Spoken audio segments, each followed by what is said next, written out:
Yo, what's up guys? It's me, back at it again. And in today's video, I'm going to be This is downtown Los doing Angeles, this. and I'm gonna blow it up I'm with a going to be nuclear watching bomb. a video about the true scale Okay, of not nuclear actually. weapons. That would be too expensive, but I am gonna use visual effects to show you what that would look like.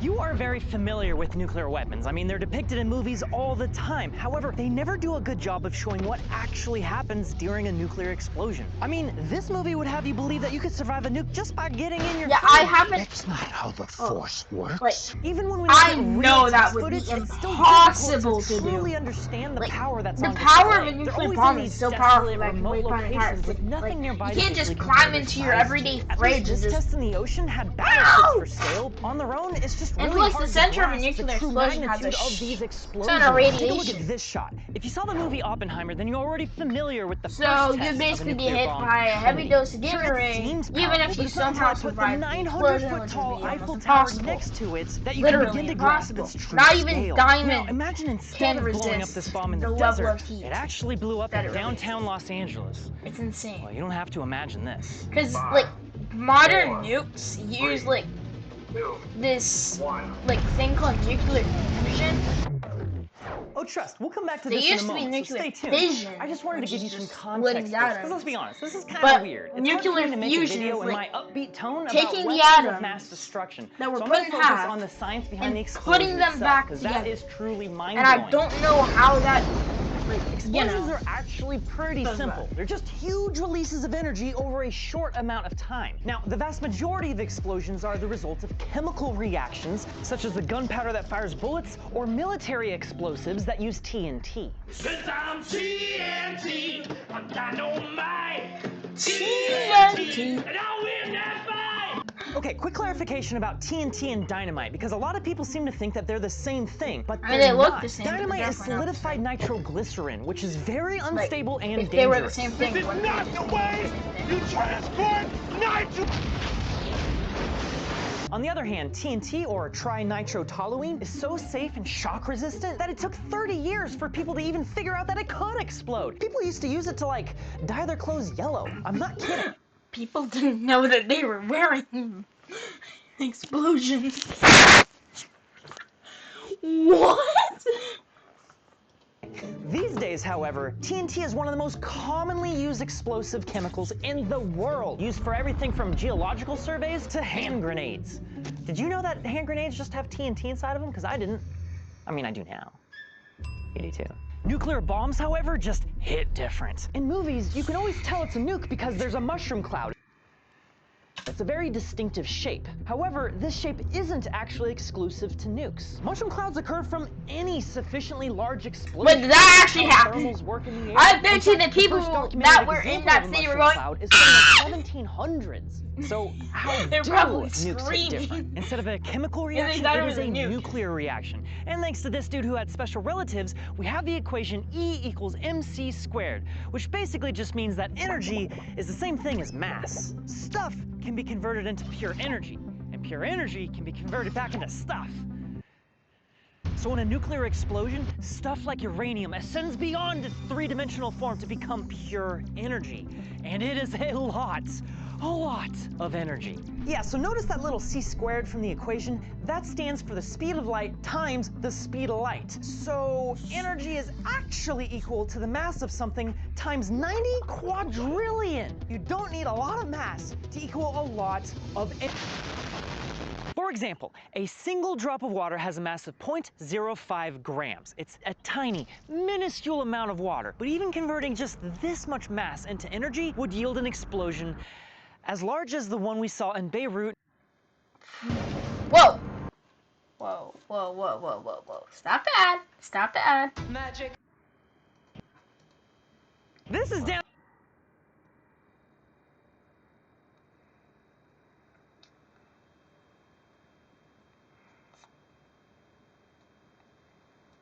Stuff like uranium ascends beyond its three-dimensional form to become pure something times 90 quadrillion. You don't need a lot of mass to equal a lot of It's a tiny, minuscule amount of water. But even Dude, converting I just hate this much ads when they mass come into out energy in my would yield an little explosion video. as large as the one we saw in Beirut in 2020. What? What? This tragic accident was one of the most powerful non-nuclear blasts in history. It had enough concussive force to shake the entire country of Lebanon, and yet it was still only a 20th the size of the Trinity test. While the Beirut explosion was caused by a warehouse full of ammonium nitrate, Trinity was fueled by a core of plutonium just the size of a bowling ball. Nukes release so much energy that a new unit of measurement had to be formed. 2 months before Oppenheimer detonated the gadget, they blew up 100 tons of TNT, or 0.1 kilotons. This explosion was literally humanity making a big mark in the earth and going, yep, that's my measuring stick now.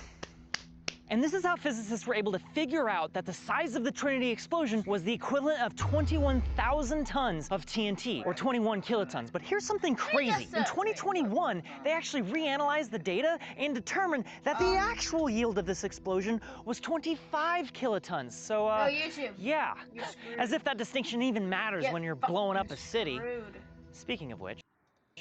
5, 4, 3, 2, 1. Woo!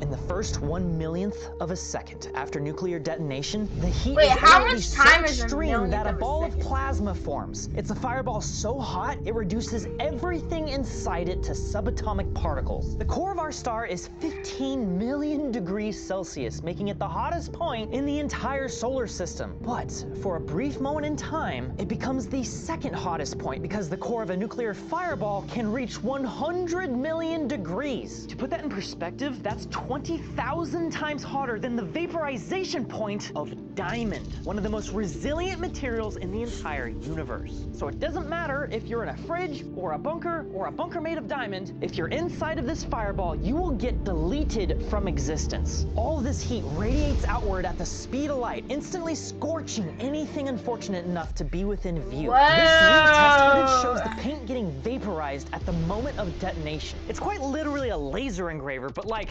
everywhere. Anything combustible immediately ignites on fire, including everything within a mile of this explosion.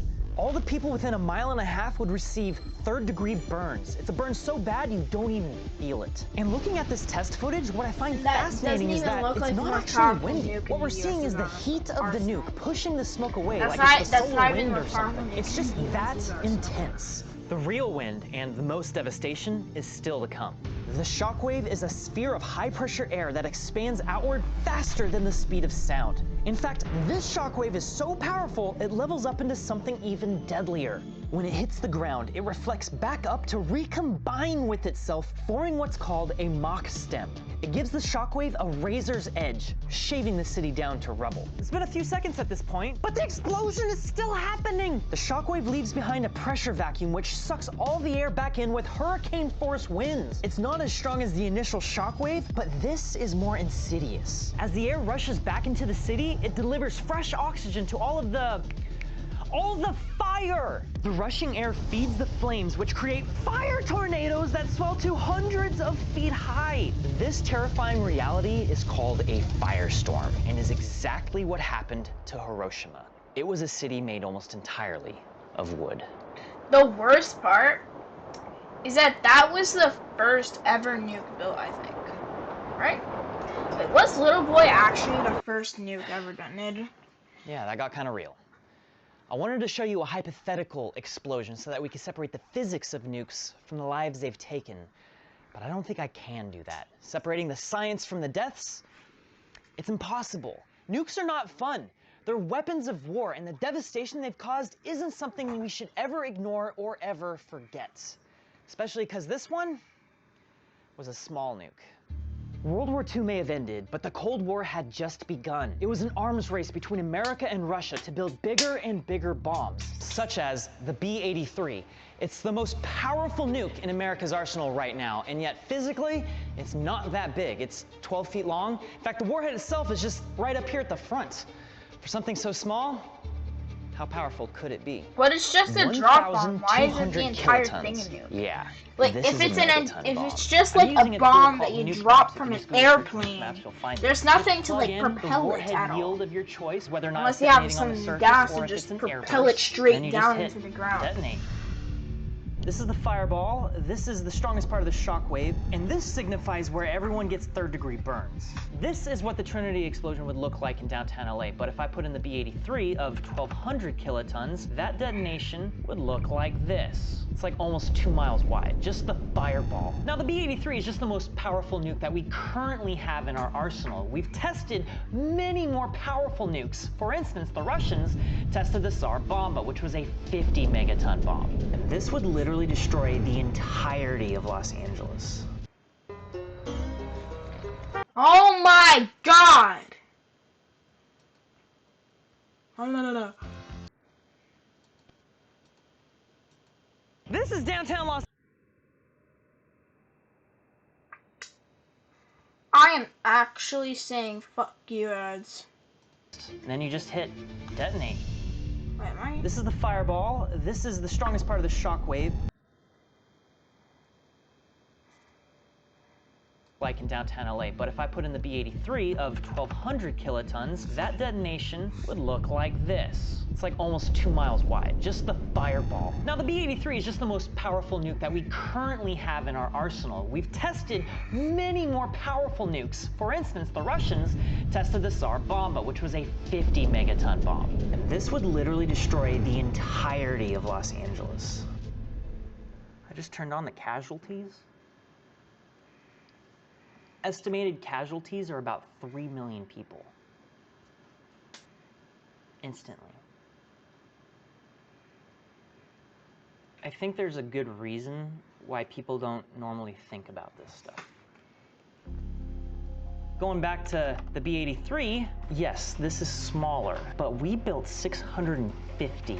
There are 650 of these things just out there in the world somewhere. That is enough to scorch every single square inch of California.